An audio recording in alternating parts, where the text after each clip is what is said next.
Kenapa kamu diam aja? Biasanya kamu heboh dengan cerita ini itu. Agus, lagi mikirin Ki. Ramadan udah berjalan beberapa hari, tapi Agus ngerasa ibadah Agus gini-gini aja Ki. Kayaknya gak ada peningkatan gitu. Wah, bagus tuh Gus. Kalau kamu udah sadar, berarti kamu udah mulai berubah. Iya sih, tapi Agus bingung. Mulai dari mana? Kayaknya ningkatin ibadah itu berat Ki.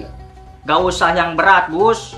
Mulai dari yang kecil aja dulu. Perbanyak sholat sunnah, tadarus Al-Quran, atau bantu orang lain. Yang penting konsisten. Kalau gitu bakal Agus coba deh. Setidaknya mulai dari hal-hal yang Agus sanggup dulu. Nah, gitu dong Gus. Ramadan ini kesempatan buat upgrade diri. Jangan sampai lewat gitu aja tanpa perubahan. Ya deh Ki, mulai hari ini Agus bakal lebih serius ningkatin ibadah dan banyakin amal baik biar Ramadan ini lebih bermakna Ki. Mantap. Yuk kita sama-sama jadi lebih baik. Ramadan kan cuma datang sekali Gus. Jadi jangan sampai nyesel nanti.